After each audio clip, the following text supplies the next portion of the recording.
YouTube, Corncob Piper coming at you. It is Sunday. We are slowly approaching Halloween, 10 days out now, or maybe 9. I'm not sure if today's the 21st or the 22nd. But welcome to another episode of Puffin Autumn Aromatics. My journey to make my way through some certain tobaccos that I've chosen to smoke during this fall, autumn, Halloween season.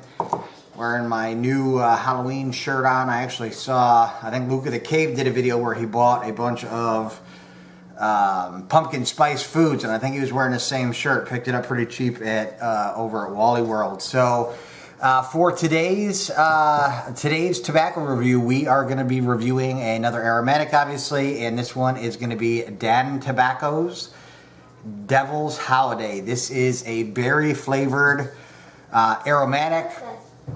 Dan Tobacco is located in Lauenburg, Germany. They haven't been around too long. Only started in 1972 by a, believe it or not, a former school teacher by the name of, and I'm probably going to not pronounce this correctly, but Heiko Behrens. And this blend is made up of Black Cavendish and Virginia. Once again, it is an aromatic with a berry topping.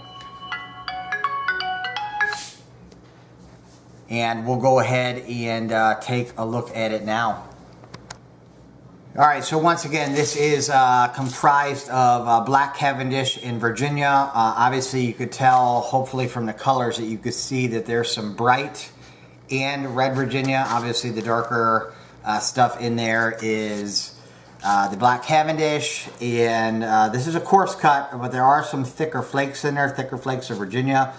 So I'm guessing that some of the Virginia was pressed and then tumbled out into a ready rubbed, but basically what you're ending up here with is a nice coarse cut. This does come for an aromatic on the drier side, which I like. No problem right out of the tin. It was ready to pack up.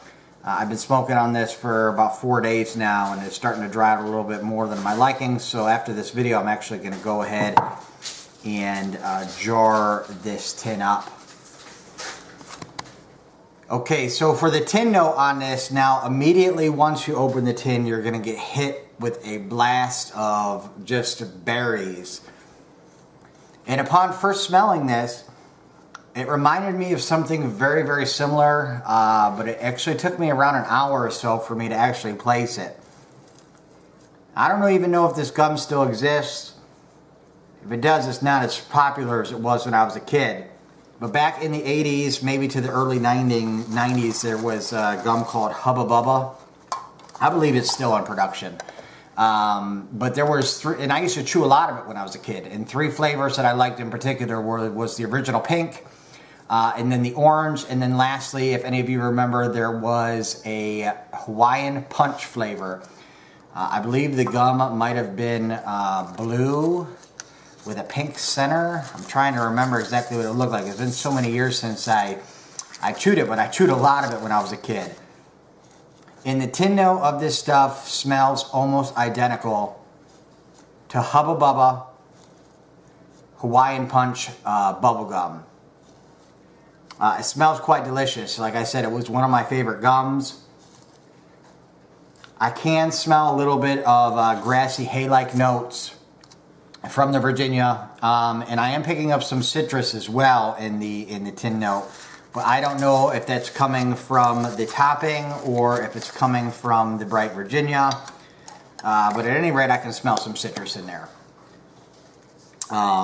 So, being as you know, this tobacco reminded me so much of a treat that I used to enjoy when I was a kid. This to me has really become like a quintessential fall Halloween time aromatic, just because it does, when I'm smoking it, remind me so much of my childhood. I'll go ahead and light it up. We'll talk about the flavor profile. Smoking out of my Jack-o'-lantern cob mod I did from Missouri Meerschaum Morgan. This does require a few false lights or char lights to get it going. But once you do get it going, it'll burn relatively all the way through with very few relights. Being aromatic, of course, you're going to get a little bit of that all in the bottom of the bowl, but it is not a lot that you're going to end up with. So you're going to be able to smoke most of this tobacco.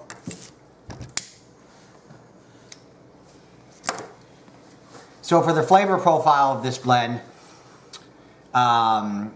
you can taste the berry from the beginning light all the way to the bottom of the bowl.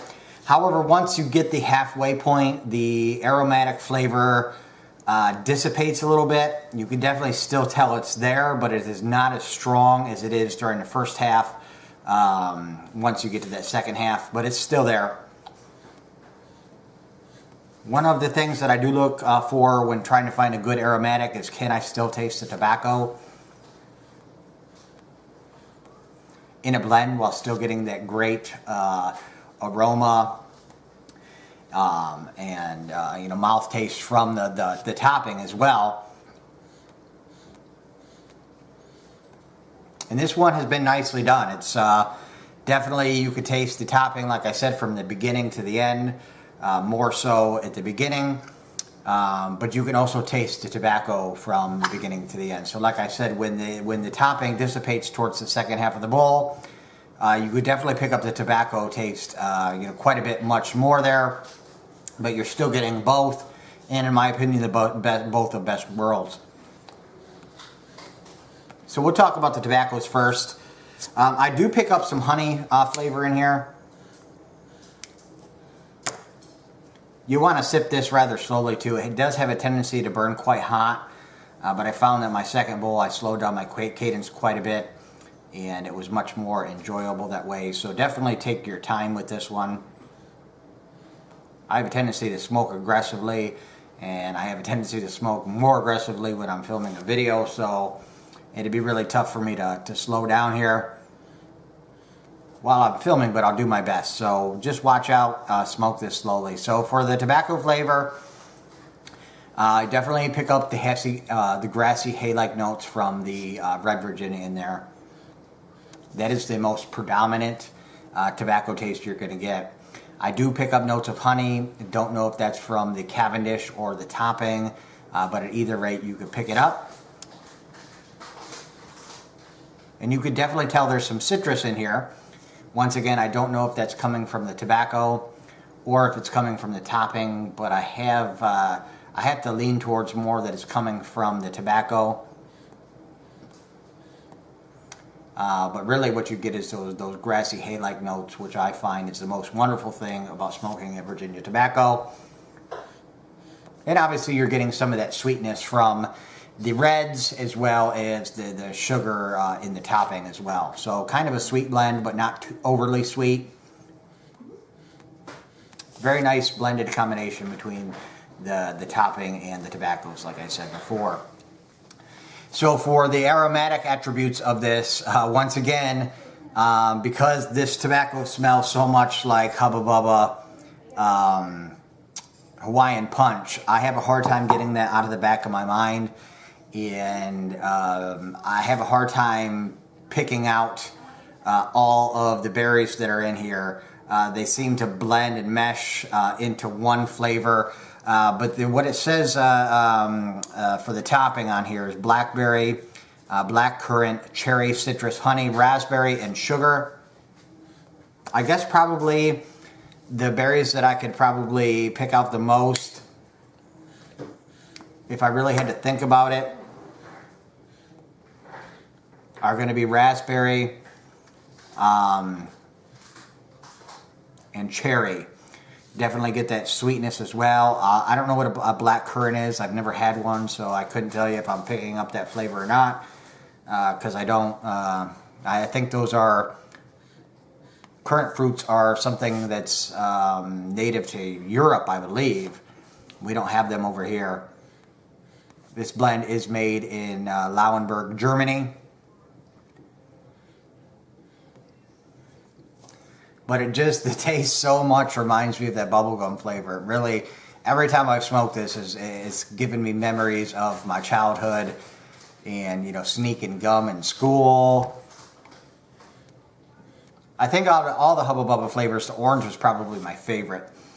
The Hawaiian Punch didn't come out till later, but once it did, I really enjoyed it, and I did eat a lot of it.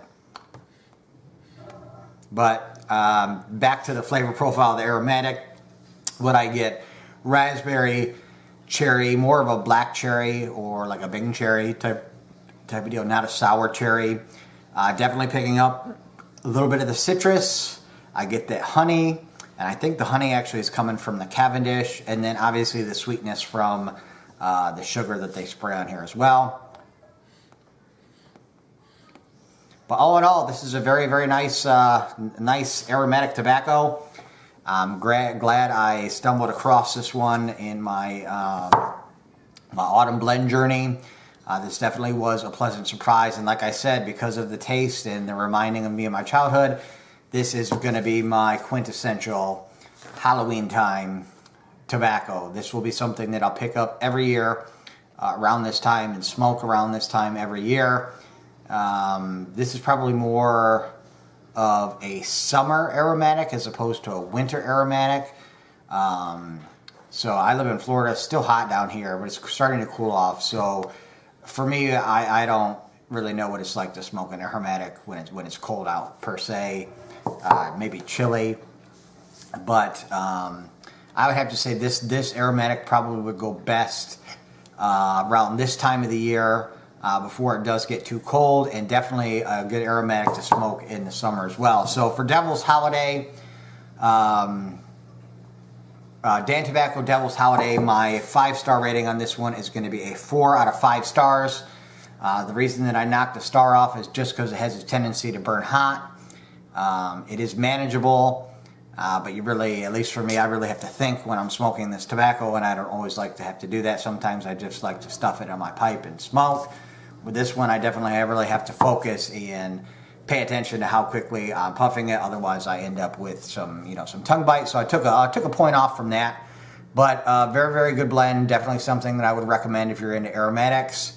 And if you enjoyed Hawaiian Punch Hubba Bubba Gum when you were a kid, definitely something you may want to pick up and try as well. So once again, 4 out of 5 star for Dan Tobacco Devil's Holiday.